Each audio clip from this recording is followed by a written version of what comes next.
Kanyakumari ட்ரிப்போட episode 3 part 2 பார்க்கலாமே. Already நான் வீடியோவில் சொல்லியிருந்த மாதிரி இந்த குர்த்தியோட தான் நாங்கள் விளையாண்டுட்டு இருந்தோம். எல்லாரும் அங்கே வந்து லைக் ஊஞ்சல் இருந்துச்சு, சர்க்கஸ் இருந்துச்சு, அதோட விளையாண்டுட்டு இருந்தாங்க. நாங்கள் மட்டும் இவனோட பேசி விளையாண்டுட்டு இருந்தோம். வெளியே வந்து பார்க்கும்போது அங்கே பெரிய ஜிராஃபி இருந்துச்சு. அதோட ஹைட் கம்பேர் பண்ணிட்டு சரி நம்ம இப்பயாவது கொஞ்சம் குட்டியா தெரியுமே அப்படின்னு சொல்லிட்டு கொஞ்சம் மகிழ்ச்சி ஆகிட்டோம்.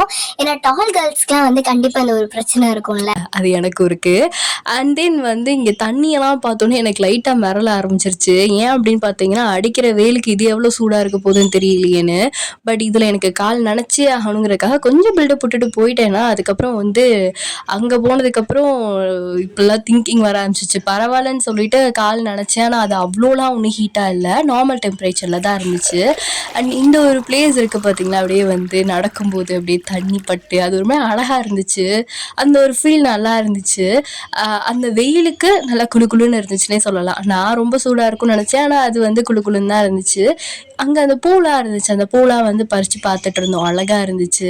அண்ட் அப்படியே நாங்கள் வந்து பஸ்க்கு வந்துட்டோம். ஸோ பஸ்க்கு வந்ததுக்கப்புறம் திரும்ப வந்து ட்ராவல் வந்து ஸ்டார்ட் ஆக ஆரம்பிச்சிருச்சு. பைனாப்பிள் வாங்கியிருந்தோம். ஸோ பைனாப்பிள் வந்து சாப்பிட்டுட்டு அதுக்கப்புறம் வந்து நிறையா ஸ்நாக்ஸ்லாம் வந்து கொண்டு போயிருந்தோம். ஸோ அதெல்லாம் வந்து சாப்பிட ஆரம்பிச்சாச்சு. என்னோட சீனியர்ஸ் இது வந்து தந்தாங்க. இது பேர் வந்து பாஸ்தா அப்படின்னு சொல்லிட்டு எனக்கு வந்து கொடுத்தாங்க.